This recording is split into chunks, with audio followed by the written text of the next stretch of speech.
Resolution, Ms. Barbara Lee of California. Ms. Lee of California is recognized. Thank you, Mr. Speaker, and let me thank the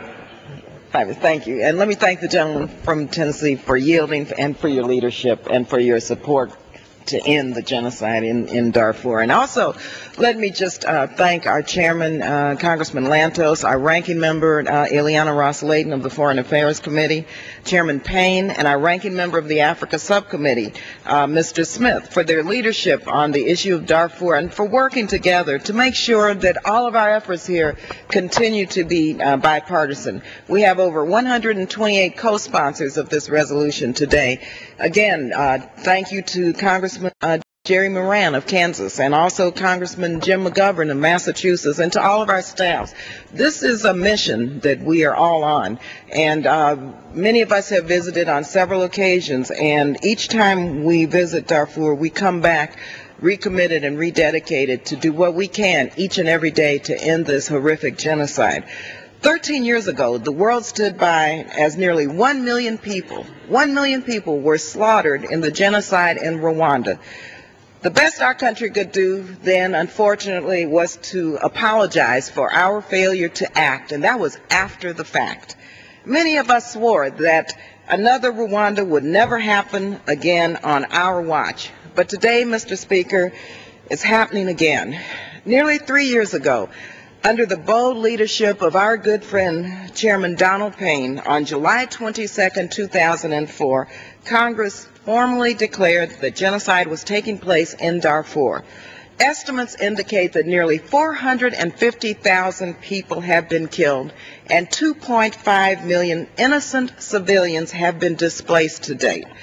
I witnessed this ongoing tragedy for the first time in 2005 when I visited the refugee camps in Chad and Darfur with two great humanitarian leaders, Don Cheadle and Paul Rusesabagina, led by this delegation, again bipartisan, by Chairman Ed Royce. In February 2006, under the leadership of our great speaker, Congresswoman Nancy Pelosi, I had the opportunity once again to visit the refugee camps in another region of Darfur. This again was a bipartisan delegation. And just this past April, along with my colleague, Congresswoman Ileana Ros-Lehtinen, we visited another region in Darfur as part of this visit organized by our majority leader, Steny Hoyer. And as Congresswoman Ros-Lehtinen has said, what we saw in Darfur, of course, is continuing to deteriorate, but more and more people are dying. And even humanitarian aid workers are at risk. The day before our delegation arrived, 5 soldiers from Senegal were killed in Darfur. African Union soldiers there to protect innocent civilians. Unfortunately, for many Darfurians, the situation remains grim. Last week, many of us expressed our support for the President's announcement of additional sanctions on businesses controlled by the government of Sudan and on individuals in the Sudanese government. Today, we take another step forward by calling on the Chinese to use their unique influence with Sudan to end the genocide. Mr. Speaker, there is no way to sugarcoat this.